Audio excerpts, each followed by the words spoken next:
3 ambulance आम जनता आम public के सुविधा के लिए लगाया गया। 150 या 150 पौने 200 आदमी हाईएस्ट जाता होगा, लेकिन उससे अधिक नहीं आता है। एक तरफ लोग मर रहा था, लेकिन दूसरी तरफ एम्बुलेंस के जो कर्मी थे, जो एम्बुलेंस के ड्राइवर थे, वो अपना मनमर्जी कर रहा था, मनमानी कर रहा था और बदसलूकी कर रहा था। क्योंकि अगर एम्बुलेंस की बात किया जाए तो इस एम्बुलेंस से जब भी परिहार से आप एम्बुलेंस से रेफर किया जाएगा आपको, तो यहाँ से अपने मर्जी से लेकर जाएगा और जहाँ मर्जी होगा वहीं लगाकर चाय पीने लगेगा, जहाँ मर्जी होगा वहीं एम्बुलेंस को रोक दिया जाता है। चाहे आपका जो मरीज है, जो आपका परिजन है, जो घायल अवस्था में, वो मर जाए, धंस जाए, कोई फर्क नहीं पड़ता किसी को। इनको लेकर के आप शिकायत करेंगे तो कोई सुनने वाला नहीं है। और यही परिहार का सरकारी स्वास्थ्य केंद्र का जो व्यवस्था है, रेफर किया जाता है, उनके साथ में अवैध वसूली करता है। और यह परिहार के सरकारी स्वास्थ्य केंद्र का जो है यह विधि व्यवस्था है। क्योंकि परिहार के सरकारी स्वास्थ्य केंद्र की बात किया जाए तो यहाँ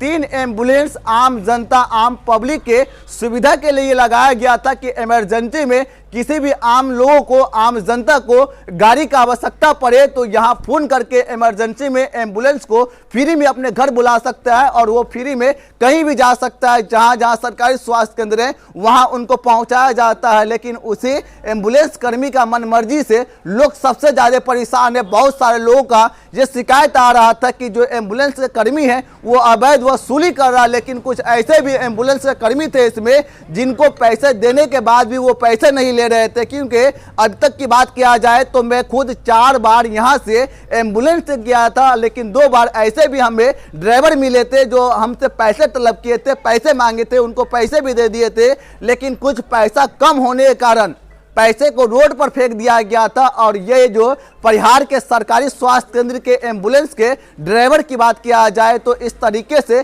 कई सालों से अवैध वसूली कर रहा है। क्योंकि अगर कोई खुशहाली में मांगता है तो कोई बात नहीं, लेकिन जब कोई दुख में होता है, जब कोई मुसीबत में होता है, उनके साथ में बदसलूकी किया जाता है। जो प्रभारी आएंगे उनसे भी मिलेंगे, जो मैनेजर आएंगे उनसे भी बात करेंगे ड्राइवर को लेकर के। अब तक जो उनके तरफ से आखिर क्या किया गया है इनको लेकर के उनसे भी मिलेंगे और उस ड्राइवर से भी मिलाएंगे। अभी एक भी ड्राइवर यहाँ पर नहीं है। प्रभारी से भी मिलने का कोशिश करते हैं। प्रभारी से भी मिले थे कल, तो उनका कहना था कि लिखित तौर पे शिकायत दीजिए। भैया कितना लिखित तौर पे शिकायत दे? कितने लोग लिखित तौर पे शिकायत लेकर आते हैं यहाँ? कितने लोग यहाँ पहुँचते होंगे जो अपना जान जोखिम में डाल करके आपको लिखित तौर पर शिकायत देगा? लेकिन आप यहाँ पर बैठे तो क्या कर रहे हैं? इनसे पूछिएगा तो कहेगा कि भैया हम तो काम कर रहे हैं, मेरा जो काम है वो काम कर रहे हैं। अरे क्या काम कर रहे हो बताओ? अगर ये जो काम कर रहे हो तो बताओ कौन सा काम कर रहे हो? जो एम्बुलेंस कर्मी है, जो एम्बुलेंस के ड्राइवर है, उस पर आप लगाम नहीं लगा पाते हो। जो अस्पताल के प्रभारी है, अस्पताल के विधि व्यवस्था पर कोई खास व्यवस्था नहीं कर पाते हो। यहाँ पल्स चेक करने का आपको ये मशीन नहीं है, बीपी चेक करने का मशीन नहीं है, ऑक्सीजन नहीं है। लेकिन क्या व्यवस्था क्या है? इनको लेकर के प्रभारी से बात करेंगे तो कह रहा व्यवस्था में लगे हुए, सरकार फंड नहीं दे रहा, सरकार व्यवस्था नहीं दे रहा। तो व्यवस्था लाना भैया आपका काम है कि मेरा काम है? हम ला करके यहाँ व्यवस्था देंगे। ये 27 पंचायत और यहाँ 2.25 लाख का आबादी है।